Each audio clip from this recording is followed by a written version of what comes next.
زنا، بدکاری کرنا اور سرقہ، چوری کرنا، قرآن میں جب اس طرح کے احکامات اس میں فاعل کے ساتھ ذکر ہوتے ہیں، جیسے زنا سے زانی، زنا سے زانیہ، سرقہ سے سارق، سرقہ سے سارقہ، تو اس کی سزا وہی سبب ہوگا، وہی فعل ہوگا جس سے اس کا اسم فاعل بیان کیا گیا ہے۔ سارق کی سزا کس جرم کے سبب ہوگی؟ سرقہ۔ تو زانیہ اور زانی کے جرم کا جو اصل سبب ہے وہ کیا ہے؟ سزا کا، زنا ہے۔ تو زنا نعوذ باللہ من ذالک، آدمی اور عورت کا بغیر نکاح کے ناجائز اور حرام جنسی تعلق قائم کر لینا، یہ بدکاری ہے، یہ زنا ہے۔ اور اگر کنوارا مرد اور کنواری عورت زنا کا ارتکاب کریں تو اس کی سزا 100 کوڑے ہے، اور اگر اسی بدکاری کا ارتکاب شادی شدہ مرد اور عورت کریں تو ان کو رجم کیا جائے گا۔ رجم کسے کہتے ہیں؟ پتھر مار مار کر انہیں قتل کیا جائے گا۔ یہ جو فجلدو ہے اس کا مخاطب اسلامی حکومت ہے۔ ایسا نہیں ہے کہ آپ کسی پر زنا کا الزام لگائیں، عدالت لگا لیں، گواہ بھی قائم کر لیں اور خود قاضی بھی بن جائیں اور سزا کا نفاذ بھی کر دیں۔ نہیں، اسلامی ریاست میں حدود کا نفاذ کون کرے گا؟ اسلامی حکومت کرے گی۔ یہ حکومت کی ذمہ داری ہے، ریاست کی ذمہ داری ہے کہ لوگوں کی جان، مال، عزت اور آبرو کی حفاظت کے لیے حدود کا نفاذ کرے۔ اور پاکستان میں حدود آرڈیننس کے نام سے باقاعدہ احکامات موجود ہیں، اور اگرچہ اس پر with the passage of time ہمارے علماء مختلف اعتبارات سے نقد کرتے رہے ہیں، لیکن بہت قابل توجہ بات یہ ہے کہ یہ احکام شرع پاکستان میں کسی نہ کسی فارم میں قانون کا حصہ ہیں۔ بڑی قابل توجہ بات یہ ہے کہ اگر اسی جرم کا ارتکاب غلام کرے تو اللہ نے فرمایا فَإِنْ أَتَيْنَ بِفَاحِشَةٍ فَعَلَيْهِنَّ نِصْفُ مَا عَلَى الْمُحْصَنَاتِ مِنَ الْعَذَابِ، تو انہیں 100 کے بجائے 50 کوڑے مارے جائیں گے۔ دوسری ایک اہم بات یہ ہے کہ کوڑے مارنے کے بارے میں پہلی بنیادی بات یہ ہے کہ کوڑے کھڑے کر کے مارے جائیں گے، اور امام اعظم اور امام شافعی کی رائے یہ ہے کہ ان کی اگر مرد ہے تو قمیص کو اتار دیا جائے گا، سوائے حد قذف کے۔ حد قذف میں اس پر کپڑے اور قمیص موجود ہوگی۔ بعض اہل علم کی رائے، بالخصوص حضرت علی المرتضیٰ رضی اللہ تعالیٰ عنہ کا فرمان ہے کہ سارے جسم پر کوڑے مارے جائیں گے سوائے اس کے چہرے اور اس کی شرمگاہ کے، اور سر کو بھی نہیں مارا جائے گا۔ تو جسم کے مختلف حصوں پر کوڑے مارے جائیں گے، اور کوڑا اس طرح مارا جائے کہ اس سے درد ہو، زخم نہ پڑے، جسم کے ٹکڑے نہ ہو جائیں، ہڈی نہ ٹوٹ جائے۔ اور بعض روایات میں یہ ہے کہ حضرت عمر رضی اللہ تعالی عنہ کے سامنے جب ایک شخص کو حد لگانے کے لیے بلایا گیا تو آپ نے مارنے والے سے فرمایا کہ اضرب ولا یرا ابتک واعطی کل عضو حقہ، تو فرمایا کہ تم نے کوڑا ایسے مارنا ہے کہ تمہاری بغل نظر نہ آئے۔ یعنی اب آپ سوچیں کہ ایک شخص اگر کوڑا مارتا ہے تو کتنا ہاتھ اٹھائے گا کہ اس کی بغل نظر آئے، اور جتنا ہاتھ اٹھائے گا اتنے ہی زور سے اور طاقت سے وہ کوڑا مار سکتا ہے۔ تو فرمایا اتنا ہاتھ اٹھا کر مارو کہ تمہاری بغل نظر نہ آئے۔ تو ہمارے ہاں جو لوگوں کا تصور ہے کہ شاید اگر کسی کو کوڑے مارے جائیں گے تو اس کی موت واقع ہو جائے گی، تو یہ اس طرح سے نہیں ہے، الا یہ کہ اس کا ہارٹ اٹیک ہو جائے یا کوئی اور سبب بنے، لیکن محض کوڑے مارنے سے کسی کی موت واقع نہیں ہوگی۔ پھر کوڑے مارنے کے بارے میں بھی یہ ایک اہم بات ہے کہ درمیانے درجے کا کوڑا مارا جائے گا، یعنی مختلف چھال یا کھال سے جو درہ بنایا جاتا ہے، لا شدیدن ولا لینن، نہ تو اتنا شدید کہ بہت لمبا اور موٹا ایک یعنی درہ بنا کر کے انسان کی کھال جو ہے وہ اتر جائے اور انسان کی کمر اور اس کا جسم اس سے خون رسنے لگے، اس کی بھی اجازت نہیں ہے، اور نہ اتنا نرم ہو کہ اس کو اثر ہی نہ ہو، تو درمیانے درجے کا کوڑا مارا جائے گا۔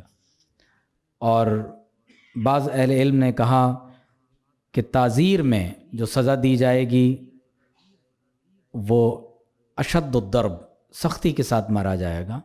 وہ ضرب الزنا اشد من الضرب فی الخمر، جس طرح 80 کوڑے شراب پینے والے کو مارے جا رہے ہیں، تو جب یہ کوڑے زنا کی حد پر مارے جائیں گے تو زیادہ شدید ہوں گے۔ وہ ضرب الشارب اشد من ضرب القذف، اور جو شراب پینے والے کو کوڑے مارے جائیں گے یہ حد قذف سے زیادہ ہوں گے، کیونکہ جو شراب پیے گا وہی تو لوگوں پر تہمت لگائے گا۔ عام طور پر اسی طرح لوگ اپنی زبان سے کچھ ایسے کام کر بیٹھتے ہیں جس کی شرعن اجازت نہیں ہوتی۔ اب میں چند احادیث اور قرآن کی آیات، کیونکہ اہم عنوان ہے، تو زنا کے بارے میں کہ اللہ اور اس کے رسول صلی اللہ علیہ وآلہ وسلم نے اس بارے میں کیا ارشاد فرمایا ہے۔ قرآن مجید میں اللہ تعالیٰ نے سورہ نور میں ہی دیکھیں، آپ غور کیجئے، فرمایا وَلْيَشْهَدْ عَذَابَهُمَا طَائِفَةٌ مِّنَ الْمُؤْمِنِينَ۔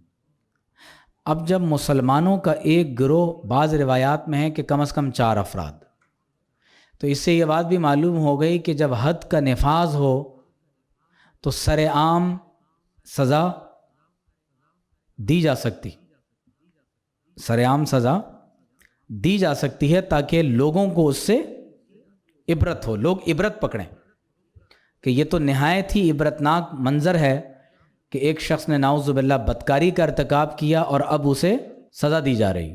اور پھر آپ غور کیجئے کہ اللہ تعالیٰ نے جب اس بات کا ذکر فرمایا کہ جو لوگ پاک دامن عورتوں پر تہمت لگاتے ہیں تو کتنے گواہ پیش کرنے ہیں؟ 4 گواہ پیش کرنے ہیں۔ اب آپ سوچیں، یا تو 4 افراد کی گواہی ہو، یا انسان اپنے جرم کا اقرار کر لے، کنفیشنل اسٹیٹمنٹ، یا 4 گواہ۔ اور بعض روایات میں 4 گواہوں کی گواہی کو جس شدت کے ساتھ بیان کیا گیا ہے، اس سے یہ بات معلوم ہوتی ہے کہ وہ بدکار مرد اور عورت فحاشی اور یانیت اور بے حیائی میں اس قدر آگے بڑھ گئے کہ اس پر 4 گواہ قائم ہو گئے۔ تو اللہ تبارک و تعالی نے قرآن مجید میں فرمایا وَلَا تَقْرَبُوا الزِّنَا، بدکاری اور زنا کے قریب بھی مت جانا، إِنَّهُ كَانَ فَاحِشَةً وَسَاءَ سَبِيلًا، فرمایا بے شک یہ بہت فحاشی کا کام ہے اور بہت برا رستہ ہے۔ اللہ تعالیٰ نے جن باتوں کو حرام کیا ہے، اللہ رب کریم نے وہ تمام چیزیں جو اس کی طرف لے جانے والی ہیں انہیں بھی حرام کر دیا ہے۔ تو زنا بھی حرام ہے اور جو کام زنا کی طرف لے جانے والے ہوں وہ بھی حرام ہے۔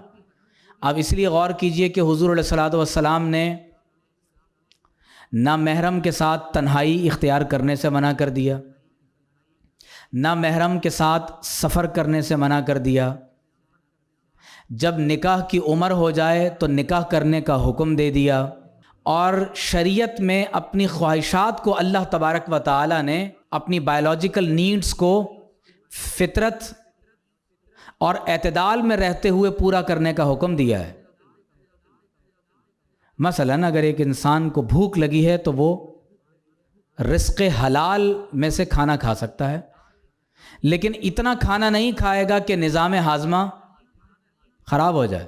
چوری کر کے نہیں کھائے گا، ڈاکہ مار کر نہیں کھائے گا، حرام کھانا نہیں کھائے گا۔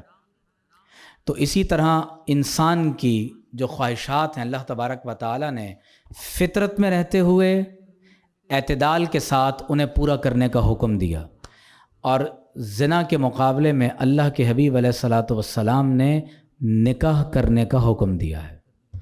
فرمایا یا معشر الشباب، حضور براہ راست نوجوانوں سے خطاب فرما رہے ہیں، اے نوجوان، من استطاع منکم الباءۃ فلیتزوج، تم میں سے جو کوئی نکاح کی طاقت رکھتا ہے اسے چاہیے کہ شادی کر لے، فإنہ احسن للفرج واغض للبصر، کہ یہ انسان کی نگاہوں کو جھکانے والا اور شرمگاہ کی حفاظت کرنے والا ہے، ومن لم یستطع فعلیہ بالصوم، اور جو یہ نہ کر سکے تو اسے چاہیے کہ روزہ رکھے، کہ یہ انسان کی خواہشات کو توڑنے والا ہے۔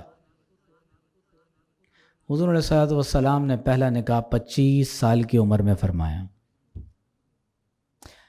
اور اس کے بعد جب حضرت ام المومنین خدیجۃ الکبریٰ رضی اللہ تعالی عنہا کا وصال ہو گیا تو پھر حضور علیہ الصلوۃ والسلام نے آگے نکاح فرمائے۔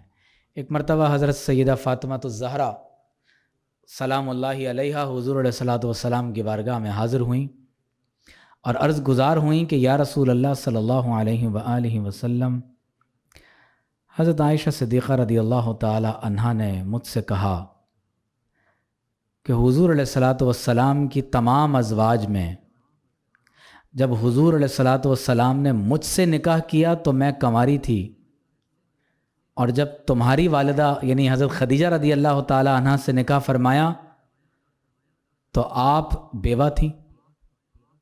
تو یہ بات حضرت فاطمہ الزہرا رضی اللہ تعالی عنہا کے دل پر گراں گزری، تو اس وجہ سے آپ تھوڑی سی پریشان ہوئیں۔ تو حضور نے فرمایا کہ آپ جا کر عائشہ صدیقہ رضی اللہ تعالی عنہا سے فرما دیں کہ جب اللہ کے رسول صلی اللہ علیہ وسلم نے میری ماں سے نکاح فرمایا تو حضور کنوارے تھے، اور جب آپ سے نکاح کیا تو حضور علیہ الصلوۃ والسلام کی شادی حضرت خدیجہ رضی اللہ تعالی عنہا سے ہو چکی تھی۔ یہ کلام نبوت ہے، حکمت، وزڈم۔ تو آپ علیہ الصلوۃ والسلام نے فرمایا کہ 4 چیزیں انبیاء کی سنت میں سے ہیں، اس میں سے ایک ہے مسواک کرنا، ایک ہے خوشبو لگانا، اور ایک ہے نکاح کرنا۔ تو 4 چیزیں انبیاء کی سنت میں سے ہیں، جن میں سے ایک نکاح کرنا ہے۔ کوئی نبی ایسے نہیں جنہوں نے نکاح نہ کیا ہو، یہاں تک کہ حضرت مسیح علیہ السلام کو جب آسمانوں پر اٹھایا گیا تو آپ کی شادی نہیں ہوئی تھی، لیکن جب آپ دنیا میں دوبارہ تشریف لائیں گے تو نکاح فرمائیں گے اور آپ کے ہاں بچوں کی ولادت بھی ہوگی۔ اللہ تعالیٰ نے قرآن مجید میں فرمایا کہ زنا کے قریب بھی مت جانا، یہ فحاشی ہے، بدکاری ہے، بہت برا رستہ ہے۔ قرآن میں اللہ نے فرمایا والذین هم لفروجہم حافظون، ایمان والے اپنی شرمگاہوں کی حفاظت کرتے ہیں، الا علی ازواجہم او ما ملکت ایمانہم فانہم غیر ملومین۔ تو اگر کوئی اپنی بایولوجیکل نیڈز کو اس طرح پورا کرتا ہے کہ اس نے نکاح کر لیا ہے، شادی کر لی ہے، تو یہ اللہ تعالیٰ کا حکم ہے فَمَنِ ابْتَغَى وَرَاءَ ذَلِكَ فَأُولَئِكَ هُمُ الْعَادُونَ، اور نکاح کے ماں سوا کسی بھی طریقے سے اگر کوئی اس طرح کے برے طریقے سے، ناجائز اور غیر شرعی طریقے سے اپنی خواہش کی تکمیل کرے گا تو فرمایا وہ حد سے تجاوز کرنے والے ہیں۔ اور سورہ فرقان میں اللہ نے فرمایا وَالَّذِينَ لَا يَدْعُونَ مَعَ اللَّهِ إِلَٰهًا آخر، اللہ کے نیک بندے اللہ کے ساتھ کسی اور کو بطور خدا نہیں پکارتے۔ وَلَا يَقْتُلُونَ النَّفْسَ الَّتِي حَرَّمَ اللَّهُ إِلَّا بِالْحَقِّ، اور ناحق کسی کو قتل نہیں کرتے۔ وَلَا يَزْنُونَ، اور زنا اور بدکاری کا ارتکاب نہیں کرتے۔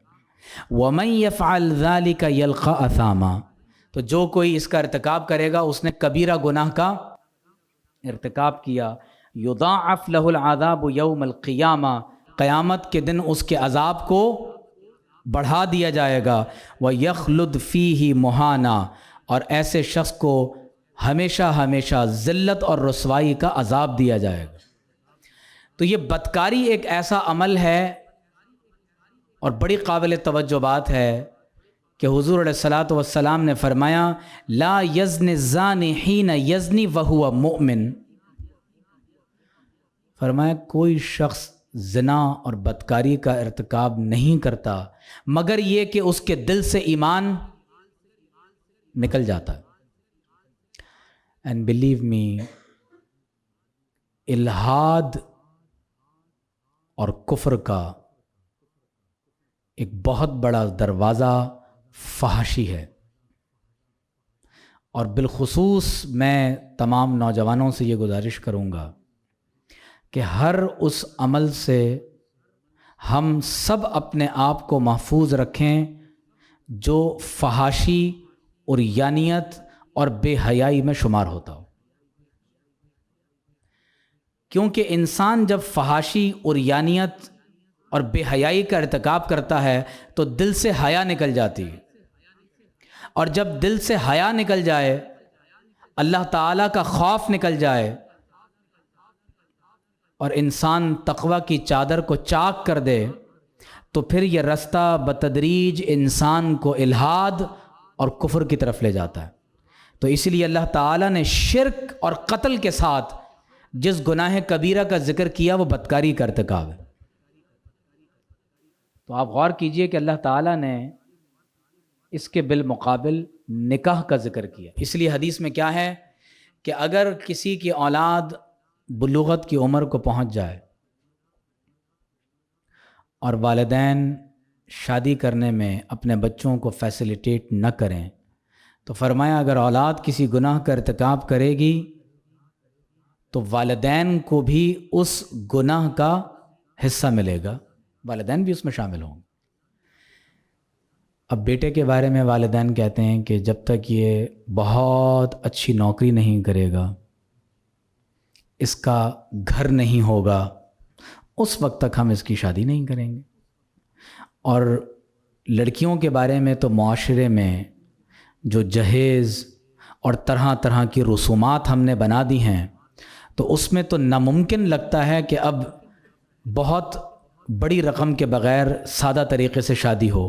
اب ہمارے ہاں آپ دیکھیے کہ رشتہ لینے اور دینے سے جو دعوتوں کا سلسلہ شروع ہوتا ہے، نہ جانے کون کون سی رسومات ایجاد ہو گئی ہیں۔ نتیجہ کیا ہے؟ زنا اور بدکاری آسان ہے اور سستا ہے اور مفت ہے، نکاح کرنا مشکل ہے اور بہت مہنگا ہے۔ تو نتیجتاً جو فیملی سسٹم ہے وہ ڈس انٹیگریشن کی طرف جا رہا ہے، اور قرآن مجید میں خود اللہ تعالیٰ نے فرمایا فَانْكِحُوا مَا طَابَ لَكُم مِّنَ النِّسَاءِ مَثْنَىٰ وَثُلَاثَ وَرُبَاعَ، تو فرمایا کہ تم نکاح کرو 2-2، 3-3 اور 4-4۔ اب غور کیجئے کہ اگر معاشرے میں نکاح کو پروموٹ کیا جائے، چاہے وہ دوسرا نکاح ہو، وہ تیسرا نکاح ہو، وہ چوتھا نکاح ہو، تو معاشرے میں جو جنسی بے راہ روی آپ کو نظر آ رہی ہے، معاشرہ اس سے پاک ہو جائے گا۔ قرآن مجید میں اللہ فرماتا ہے ان الذین یحبون ان تشیع الفاحشۃ فی الذین آمنوا، بے شک وہ لوگ جو چاہتے ہیں کہ ایمان والوں میں فحاشی عام ہو جائے۔ یہ جو کیبل آپریٹرز ہیں، انٹرنیٹ سروس پرووائڈ کر رہے ہیں، اور اس میں بہت زیادہ فیسیلیٹیٹ کیا جا رہا ہے ایسے کنٹینٹ کو جو ایکسپلسٹ ہے۔ اللہ تعالیٰ فرماتا ہے کہ جو ایمان والوں میں فحاشی اور عریانیت کو عام کرنا چاہتے ہیں، لہم عذاب علیم فی الدنیا والآخرہ، ان کے لیے دنیا میں بھی دردناک عذاب ہے اور آخرت میں بھی دردناک عذاب ہے۔ واللہ یعلم وانتم لا تعلمون، اور اللہ جانتا ہے اور تم نہیں جانتے۔ اب آپ غور کیجئے کہ اللہ رب کریم نے قرآن مجید میں عورتوں کے بارے میں فرمایا، حضور سے خواتین بیعت کر رہی ہیں۔ قرآن مجید میں اللہ تعالیٰ اپنے نبی سے ارشاد فرما رہا ہے، یا ایہا النبی، اے اللہ کے نبی صلی اللہ علیہ وسلم، اذا جاءک المؤمنات، جب آپ کی بارگاہ میں مومن عورتیں حاضر ہو جائیں،